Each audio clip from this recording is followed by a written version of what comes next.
This video is brought to you by patreon.com/worsttake. Get access to exclusive live streams and Discord servers, on-screen shoutouts, and early access to some videos when you join now. Help make sure that we can continue to make content like this by supporting the Patreon. Links are in the description down below.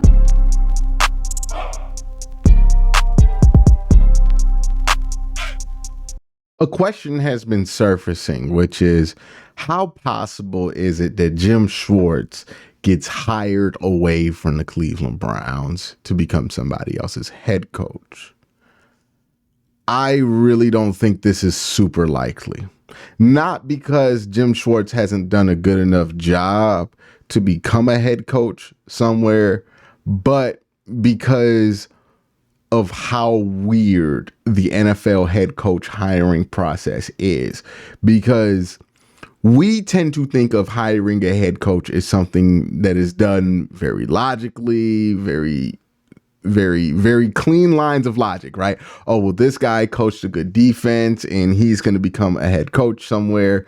It's kind of obvious like that. But then you get guys like Eric Bieniemy, who doesn't get hired despite putting up good work everywhere he's been, for whatever reason, right? Or you have guys who are great coordinators like Mike McDonald or Lou Anarumo, both in Baltimore and in Cincinnati respectively, that can't seem to get a head coaching job, or maybe teams don't feel like they have enough experience. With Lou Anarumo, he has a ton of experience. They just don't want to hire him for whatever reason to be a head coach. And that's because, and look, as a Browns fan, this is something I am thoroughly qualified to talk about. That is because what I think a lot of people don't understand about head coaching searches is that they aren't logical, that they are super emotional. They're based on trends, and they are usually made, the decisions about these coaches are usually made by owners, and owners are probably the worst people who can make any consequential decision for your franchise.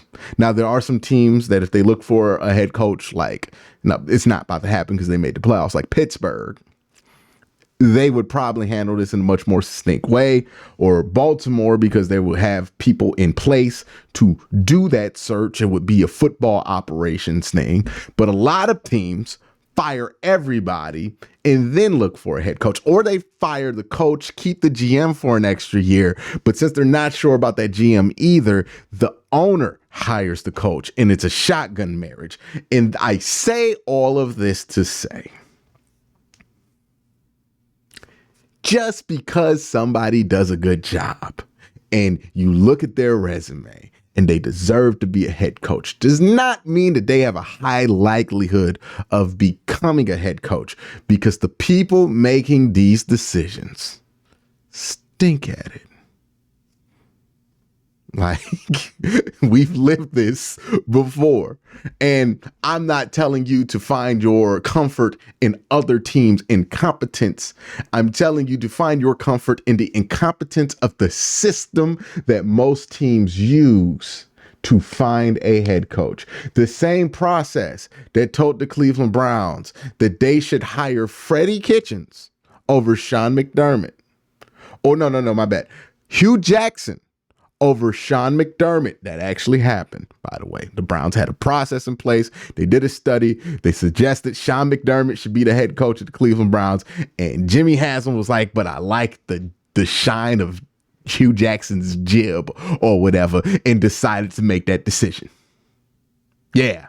Hugh Jackson. Sean McDermott, who just won the division. Hugh Jackson. We made that decision. And look, I know you might be saying, well, that's just Cleveland, Quincy. Not everybody's incompetent as Cleveland. If you think Jimmy Haslam is that different from the average NFL owner, you just have not been paying attention. But Jimmy Haslam, pretty much the same guy. Like 32 Jimmy Haslams own these teams. Like, it's really not that different from owner to owner. And honestly, that's not even true. Not even 32 Jimmy Haslams. Like, there are versions of Jimmy Haslam that are worse, because there are people like Jimmy Haslam that own these teams that aren't willing to spend the money that Jimmy Haslam is to win. At least Jimmy willing to spend that money, and now he's been willing to step out the way. And look, that's not like give him a pat on the back for it, like he's doing the bare minimum. But that's elite. That's what you would hope the average owner is Jimmy Haslam. Most of the time, you get dudes like Jimmy that want to make all the decisions, but don't even want to spend the bread to back it up. And that's usually who's looking for these head coaches. This is the system that they put in place. Again, Sean McDermott was suggested to the Cleveland Browns. He interviewed with the Cleveland Browns. They said, hey, the football people told Jimmy Haslam, you really should get this guy over Hugh Jackson. Like, this is the guy. Jimmy, the system made it so that Hugh Jackson was the guy. Yes. Now, another situation. If that wasn't enough for you, remember Freddie Kitchens? You know how Freddie Kitchens, you know who else interviewed for the job when Freddie Kitchens interviewed for it? Kevin Stefanski. Now, we all know Kevin Stefanski turned out to be a fantastic head coach because we hired him after we had to fire Freddie Kitchens in a year. But the same system that put Sean McDermott in front of Jimmy Haslam along with Hugh Jackson and made the decision was made for Hugh Jackson is the same system in place that put Kevin Stefanski in front of Freddie Kitchens, and we picked Freddie Kitchens.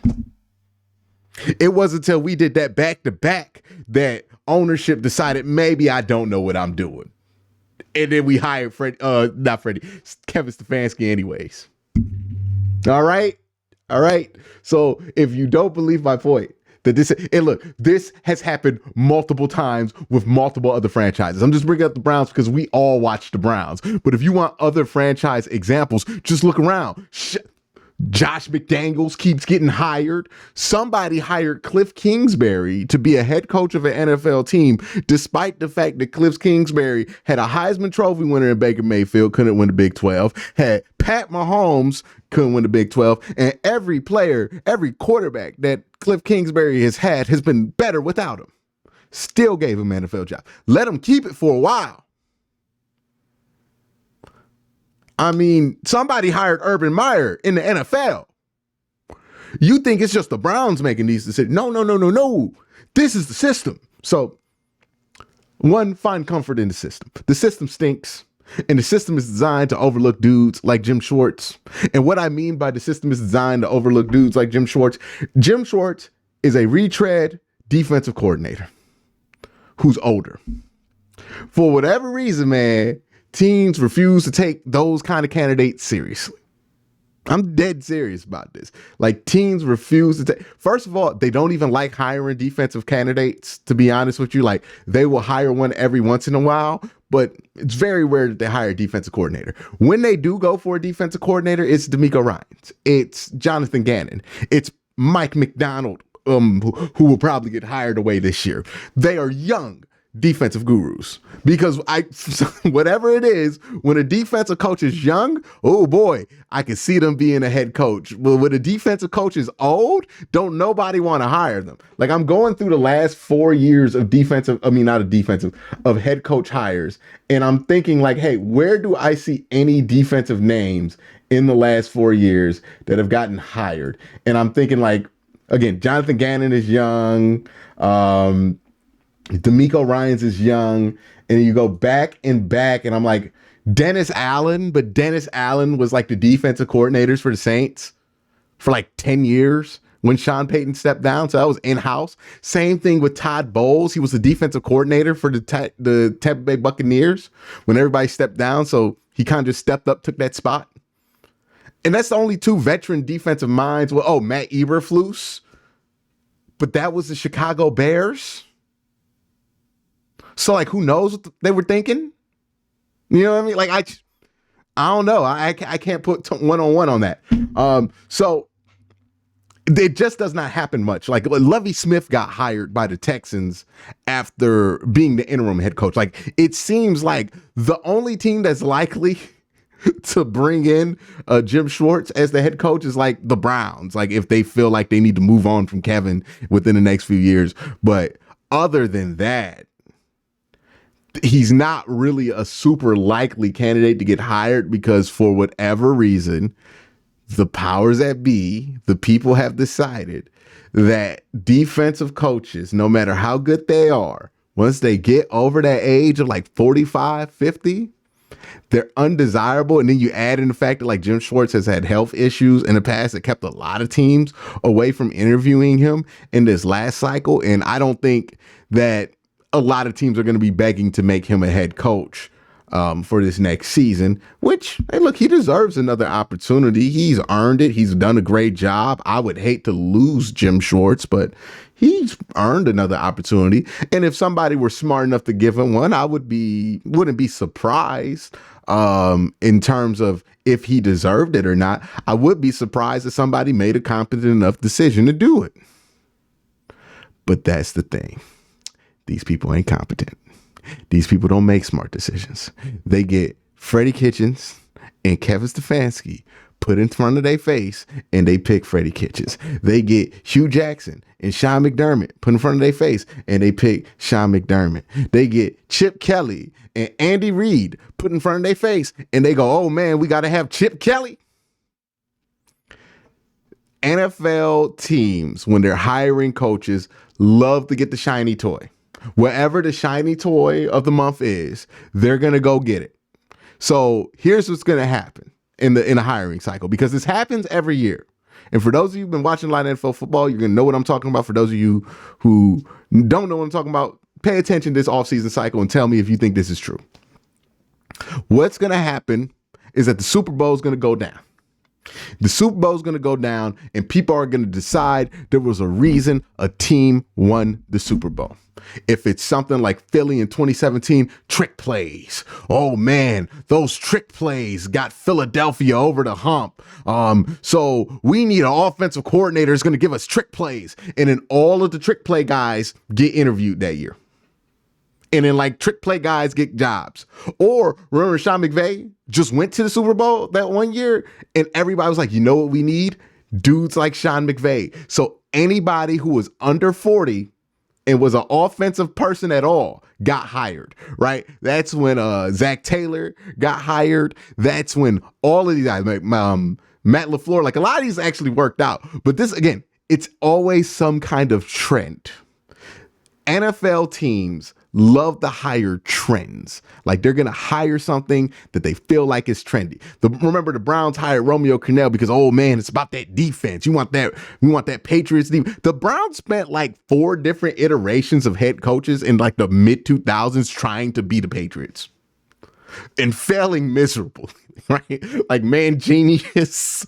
I don't want to go back through it, man. I don't want to relive that. Like we come too far. But yes, the Browns, like in the middle of the aughts, just decided they wanted to be the Patriots, so we would sign all these old Patriots and get these old Patriots coaches and just try to like recreate the magic of Bill Belichick. And it never worked, man. It never worked. And then you still had people in here talking about we should get Josh McDaniels. Like the system of how these coaches get hired stinks. And the thing that's going against Jim Schwartz is the mere fact that he's very qualified.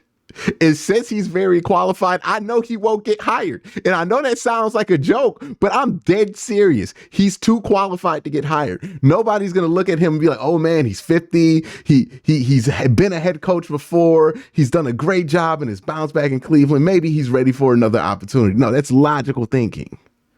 You know what these owners are going to do when they look at this head coach field? They're going to look around and be like, well, he's not under 40.